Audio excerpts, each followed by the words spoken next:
Once again, I want to welcome you to Interpreting Contemporary Culture, and I want to welcome you to this lecture on understanding the implications of this culture and our response to culture and really our creating of culture.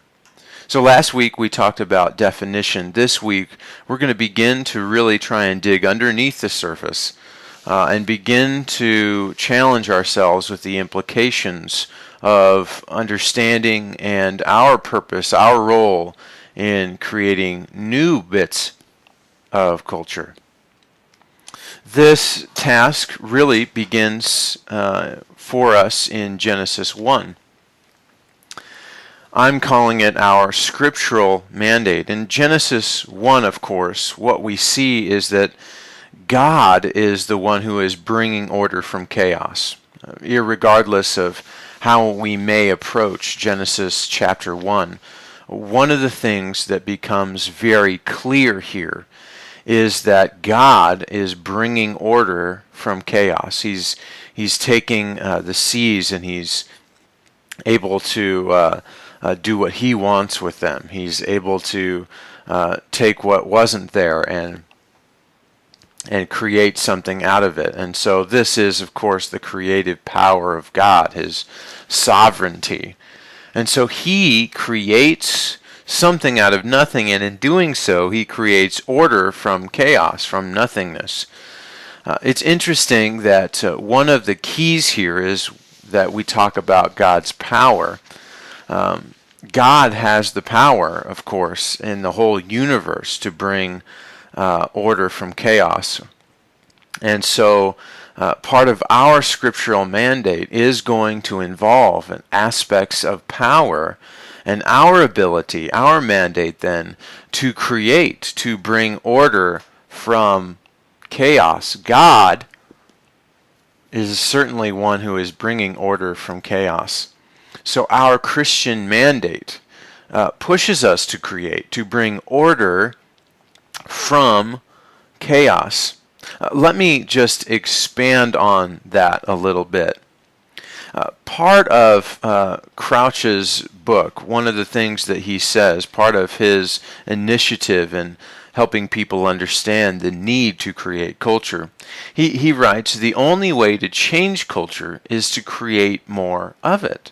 So if we are about this understanding the implications, then we have to understand that our mandate, just like what was going on in Genesis, is to create more culture in order to change the culture that we're a part of. Let me also expand a bit by talking about some of the jobs that we see happening in Genesis. God gave Adam a job. His job was really two things. One, it was to populate the earth, to subdue the earth. Populate and subdue. Obviously, by this time, Eve has come around, and so he says, hey, be fruitful and multiply. Subdue the earth. In other words, be a good steward of it. You have rule over it. So there's an aspect of power here. And in particular, with the subduing of the earth, one of the things that Adam does is the naming of the animals. Genesis 2:20. Adam goes and he names the animals. Now, maybe you and I have looked over this verse 1,000 times and we've gone, okay, Adam names the animals. But go back to and remember the definition of culture that Niebuhr gave last week.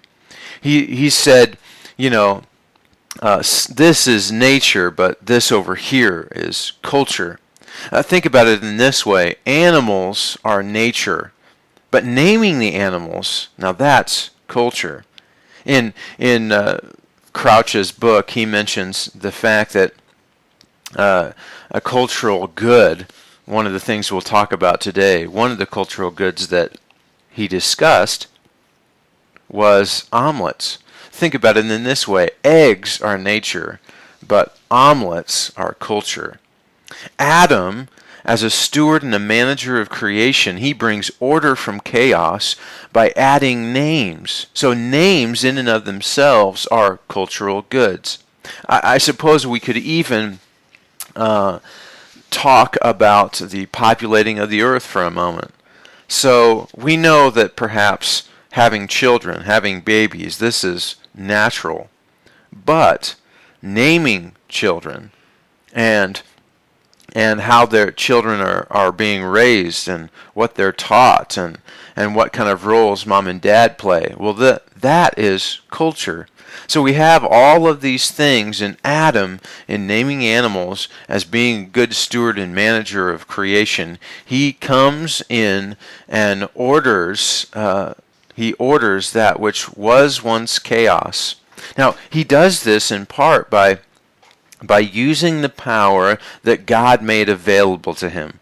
We're going to talk a little bit about power.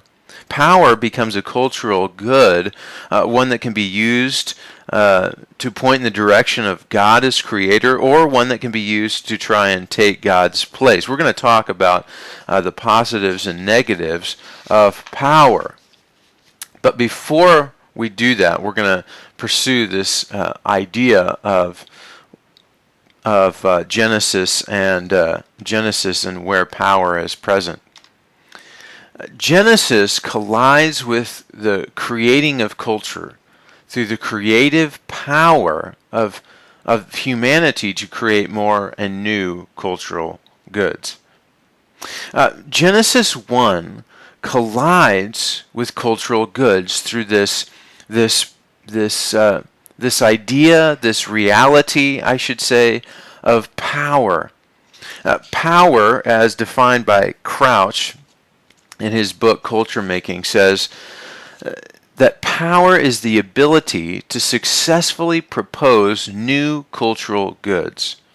How we use power? Well, we can use all sorts of power. We've all been given perhaps aspects of power, influence maybe we call it, but we can propose a new culture to those who maybe we would call it a sphere of influence, but we have some aspects of power. But how we use power, that's the question. Do we use power to go about serving, to be stewards, to try and point things back to God, or are we going to bow to the lure of power, to look at power as self-serving, to serve the flesh? There's all sorts of things that we need to talk about when it concerns power. Think about this. Genesis 3, we've already gone through the garden. Adam has already named the animals. But in Genesis 3, of course, we see really the downfall of humanity itself, don't we? We understand the whole theological story, and much of it begins in Genesis chapter 3 with the fall of man. Adam and Eve choose to sin. They choose to eat this apple, but you and I understand that it wasn't primarily about the apple. The primary issue was the misuse of power. You see, Satan comes along and extends the grasp of our influence further than it should go. You can be like God was the temptation, but it's really a temptation to misuse power. The question for all of us to ask is, well, how much power is enough power? We may know something about the flesh, right? We may be able to say when we have enough money, but can we say when we have enough power? And so we have to really begin to assess what kind of power and what kind of power we want to demonstrate. Do we want to demonstrate a good kind of power, a service and stewardship, or are we going to use power for self-serving ends serving like the flesh. Interesting, Crouch writes about power.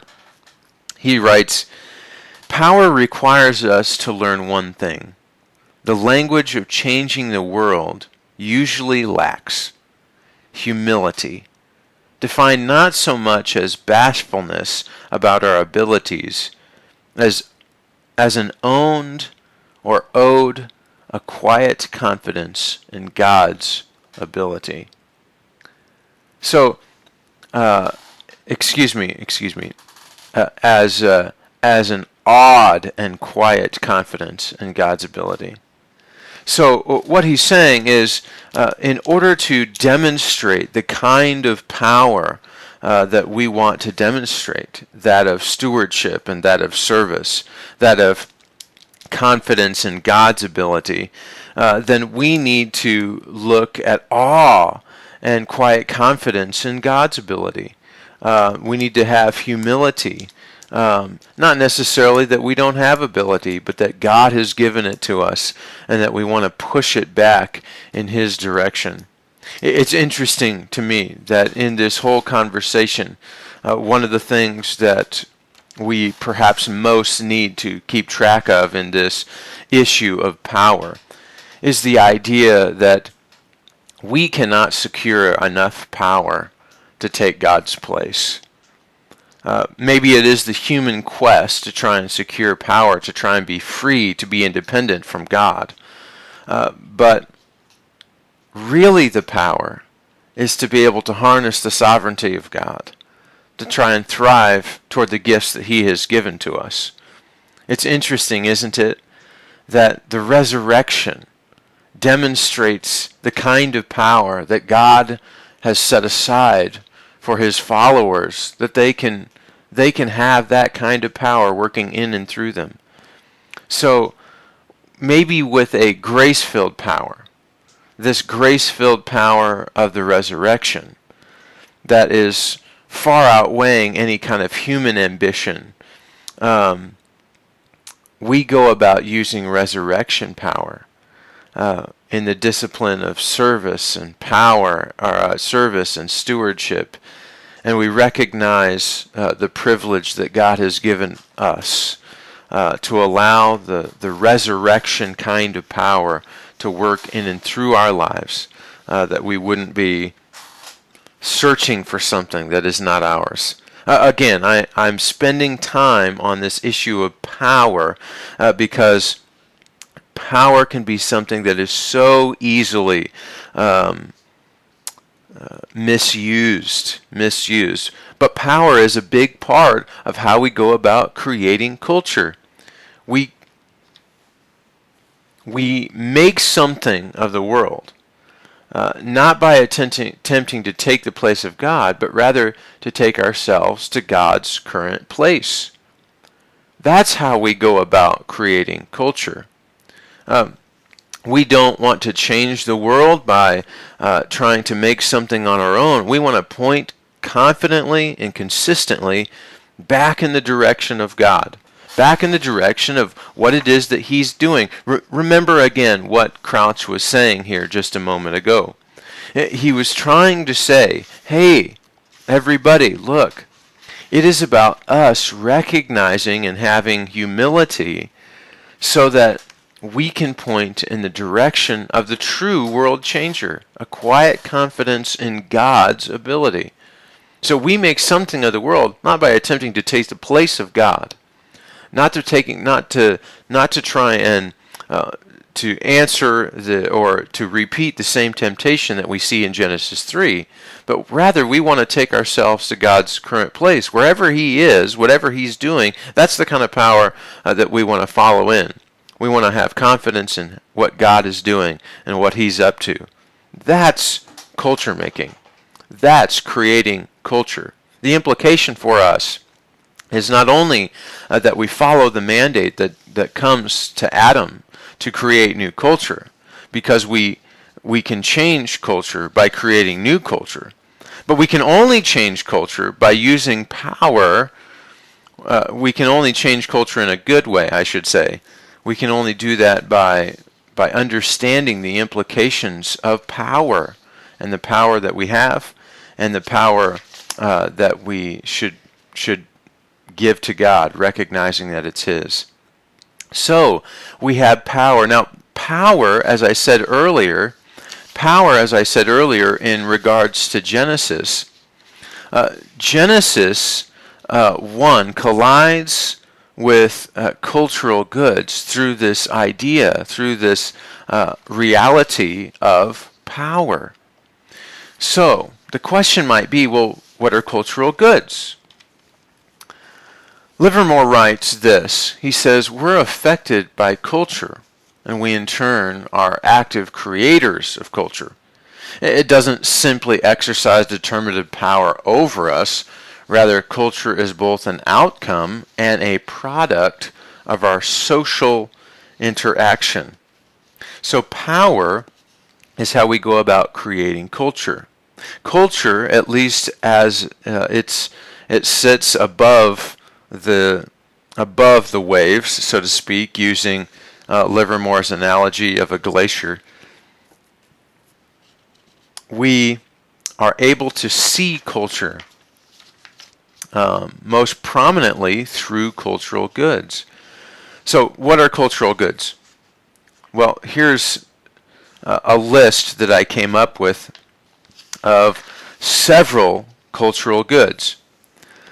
Cultural goods can include things like lawnmowers and sprinkler systems and lawn care businesses and sprinkler heads and languages and arts and clothing and gestures and money and customs and lawns and sports equipment and sports in general and technology and media and cribs and banks and plows and airports and museums and archives and libraries and desks and laws and rules and omelets and saucepans and egg cartons and farms and restaurants. I mean, the list of cultural goods just goes on and on and on and on. The idea that I want to make sure that we completely understand is that the only way that we come about creating new culture, yes, through power, but it's also through the power to create cultural goods. You see, we are creators of culture.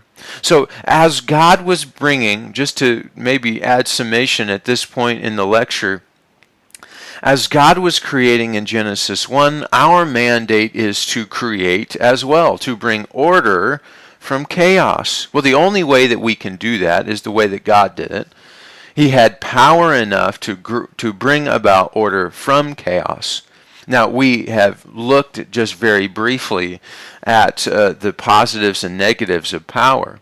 We all have some power given to us, some power perhaps that we earn, power perhaps to introduce cultural goods, as Andy Crouch says in his book. So perhaps we're introducing new cultural goods in a good way with the power that we have, but we are creators of this culture. We create new cultural goods. That's what we do. That's how culture is going to go about being changed. So the question is, what kind of cultural goods are we going to introduce to a large enough population that it actually begins to change the culture that we're a part of? Of course, again, I want to emphasize that we use power not in a self-serving, self-righteous sort of way, but in a confidence in God's ability, in the ability that God has given us, and so we firmly point our hand in His direction. So we're creators of culture. It doesn't simply act over us, but we act as a part of it. And we need to understand our role in creating new cultural products. Without the creative ordering of reason and interpretation done by human beings in any given culture, there can be no cultural goods or products or artifacts. If we choose not to use power in productive ways to create orderings in this world, then there can be no new cultural goods. There can be no new inventions. There can be no new opportunities. Then chaos reigns and order doesn't. Think about it this way. The Bible as we know it, it is a cultural good. It started off in an entirely different language. It started off in really thousands and thousands of different original document papyri. And somehow we have managed to look at all of those things together, place them together into a bound book that we call the Bible, that we preach out of on Sunday mornings. Okay? Now, I'm not talking about the inspiration behind this. I'm just talking about the physical Bible that we have when we preach or when we teach.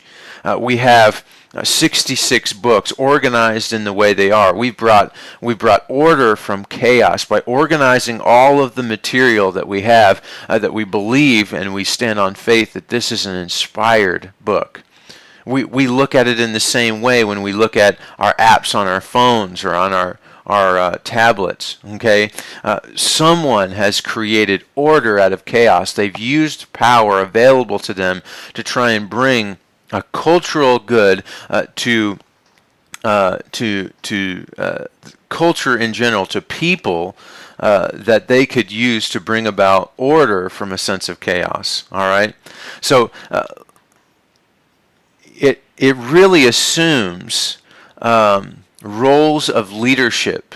Okay, leadership means that we use power in the right ways, in many respects. So we have this Bible, but how we go about using the Bible, how we go about using, I'm using the Bible as an example of a cultural good that has brought order from chaos.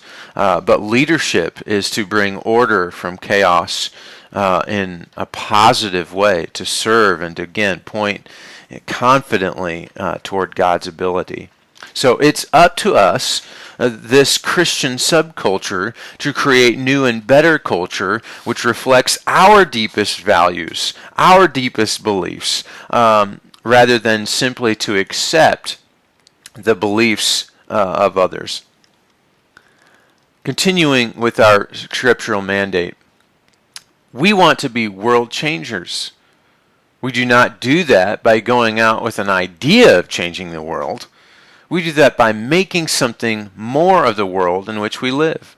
We create sermons. We make up activity. We invent.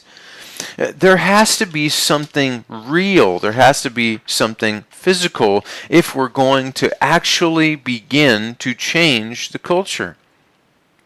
If we want to do this, we have to create. Think about this. Several years ago, I was at Southeast Christian Church in Louisville, Kentucky. And it was very interesting to me.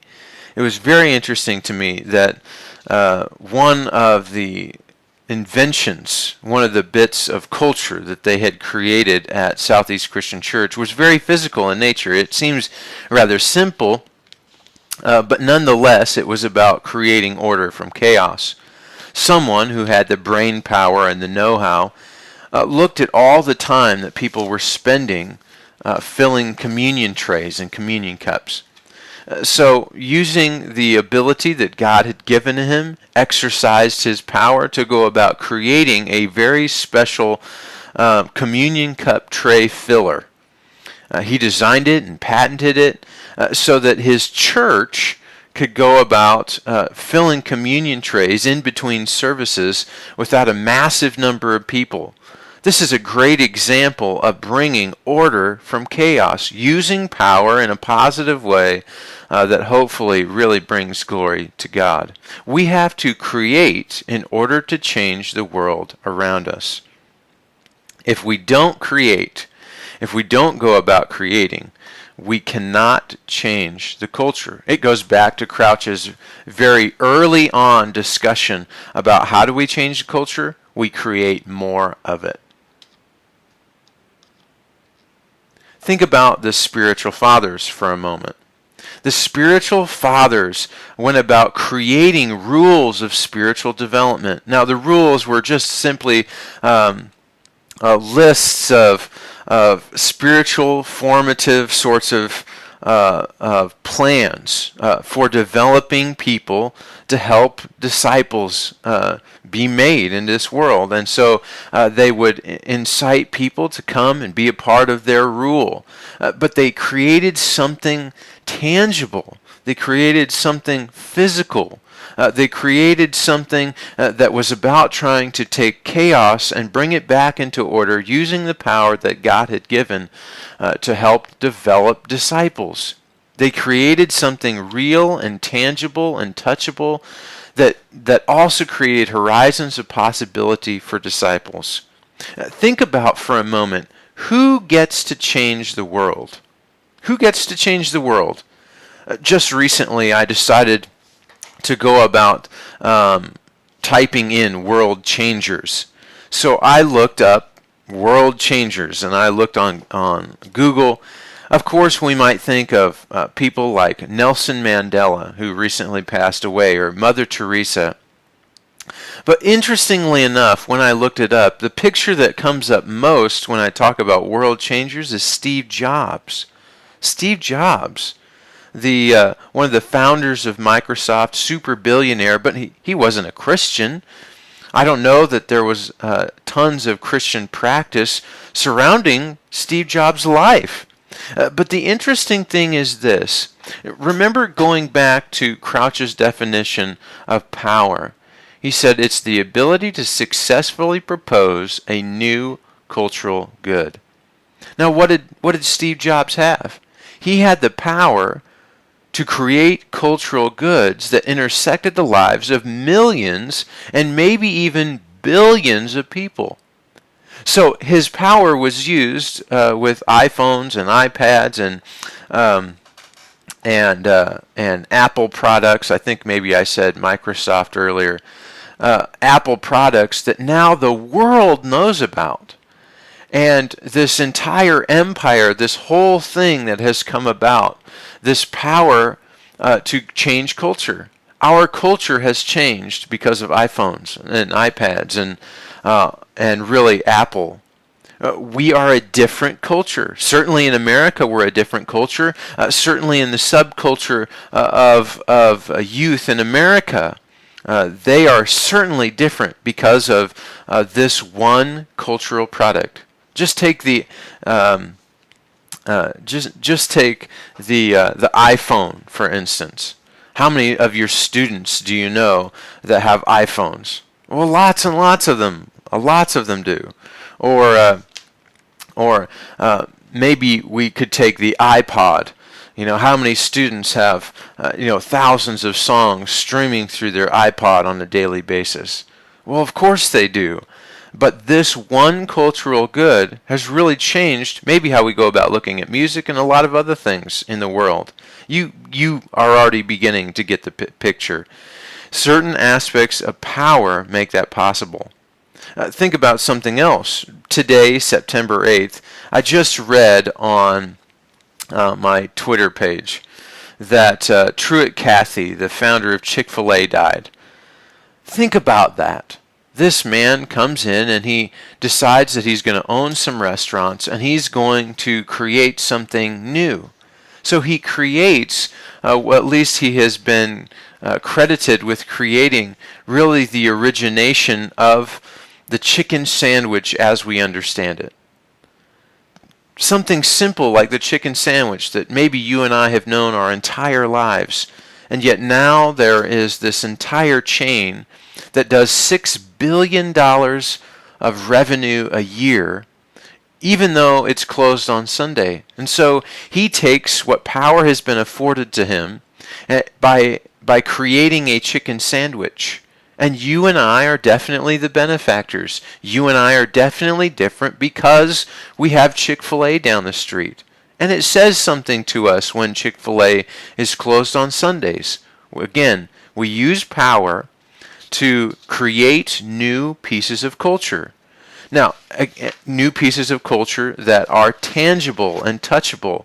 Again, remember, that when we talk about what in the world are cultural goods, cultural goods really are anything that is available to our senses.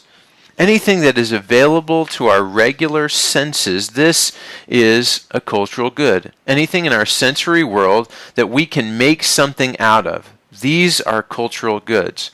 The issue is, how do we show order from chaos in the cultural goods that we will choose to produce? So, cultural goods are anything available to our senses in this world. Anything that we can make something out of. And so we use what we can make something out of. We use the power that's been given to us, hopefully to direct that back to God, but we create something tangible and touchable that points in the direction of God. Crouch writes this: "This is what culture does. It defines the horizons of the possible and the impossible in very concrete, tangible ways. I don't just believe in fast and convenient travel by highway. I don't just value it. It isn't just something I can imagine that I couldn't imagine before. It's something I can actually do. And the only reason I can do it is because someone created something that wasn't there before." So the question is, what am I going to create that wasn't there before? Think about history for a moment, if you will. Think history. Why do people make it into the Hall of Fame? Any Hall of Fame. Golf Hall of Fame, Football Hall of Fame, Baseball Hall of Fame. Think about history. Why do people make it into the Hall of Fame? Now, often it's because they're extraordinary athletes, and I certainly don't want to take that away from them. However, oftentimes it's not because they were necessarily the best. It's because they created something new. They helped bring about a shift in the way the game is played.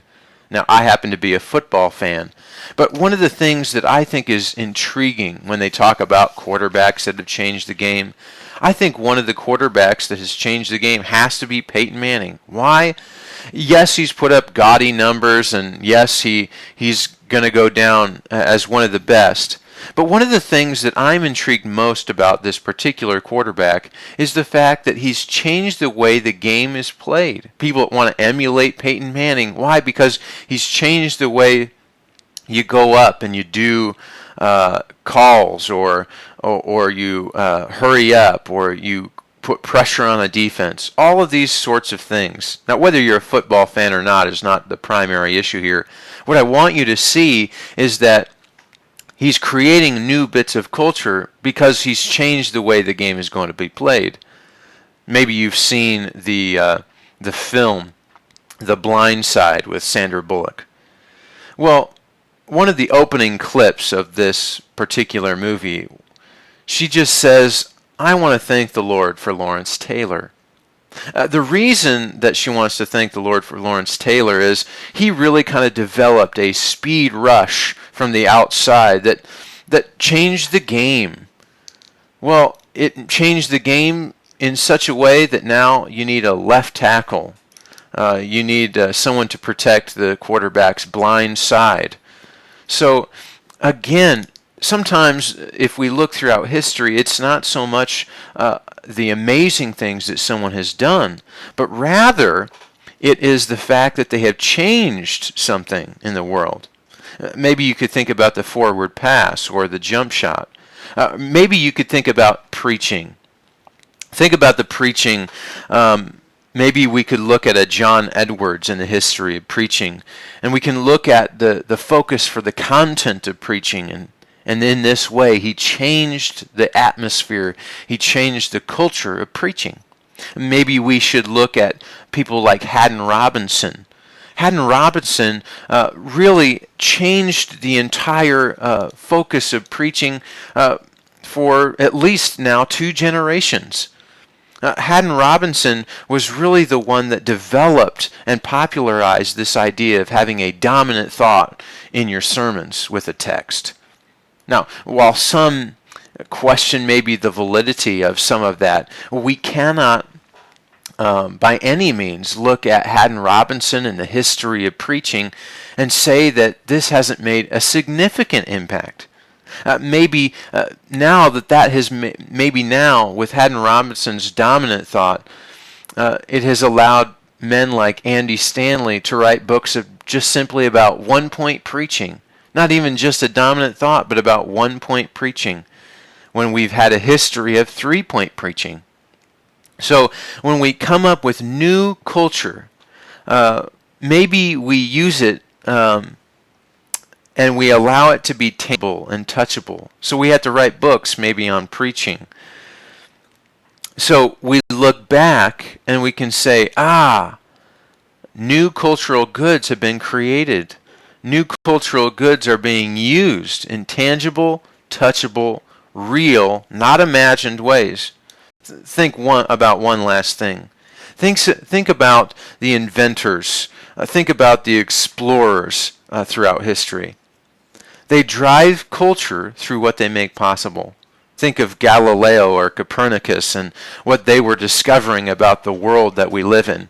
Can you imagine had they not tried to create new cultural goods by making information, real tangible information, available to people? Maybe we'd still think the world was flat or that we were the very center of the universe. So think about all the different things in history. We really become inventors through the power that has been made available to us. We want to look and create. That is the implication of the scriptural mandate. We have to look and create new bits of actual culture. If we're to create new culture, we have to beware of the culture we are a part of. That brings us to our American context. If we want to create new culture, we have to be aware of the culture that we're a part of. It's interesting, in both Crouch and Keller and Livermore, they all agree on this very simple fact. We have to understand our own context. We have to understand our own culture in order to best be aware of what new cultural goods can change the culture. We have in America this great value of individualism.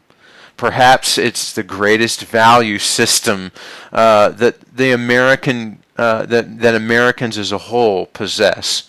We want our individualism. We want to be able to stand out on the corner and through the idea of freedom of speech say whatever we wish, or perhaps print anything in a newspaper or hold any sign that we want and declare that we are individuals. But this value needs to really be understood if we are going to create new cultural goods that people will partake of that actually change the way they go about living. You probably already know that the history of the United States is really one of the dream coming over really originally to try and escape religious persecution. But it was about a dream. It was about trying to live a different way. And certainly as the West was opened up in the United States in a historical, from a historical perspective, we had what's called the manifest destiny. We began looking westward, and it was almost this idea that every American should have their own plot, that every American should be able to be their own person on their own land. Well, we still have this dream.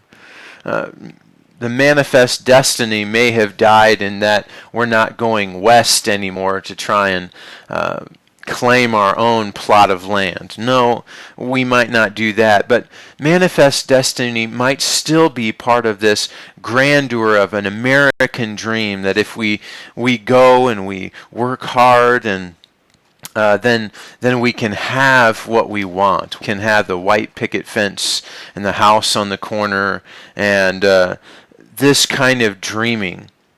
But here is my challenge. Here is really the challenge of this class and of ourselves as Christians as we try and create new culture. by creating real cultural, tangible goods that can be introduced to enough of the population that the dream really begins to change.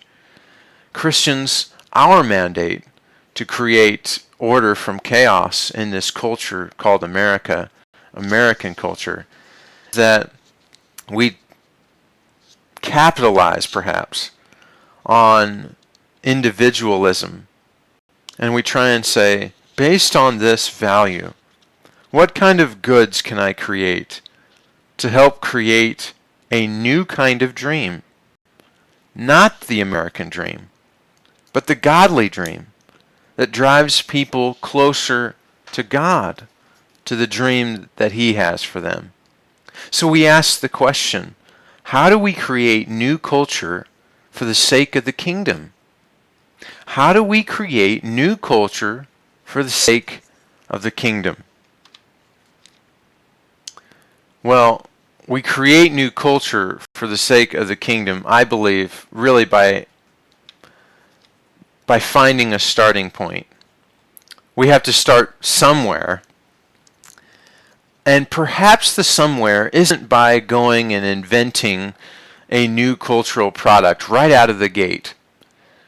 My suggestion to you is perhaps that before we get to creating new cultural products or artifacts, that indeed, if we are going to change, then we need to develop a cultural awareness and an intelligence by understanding the culture that we live in. I'm suggesting to you that we develop an awareness of our own culture so that we can go about and change culture through cultural goods. All of the things that we've talked about today, I want to impress upon you. Yes, we can bring order from chaos. Yes, we can use power in a positive stewardship service kind of way, pointing towards God's ability and not our own. Yes, we need to make cultural goods that are available to a mass of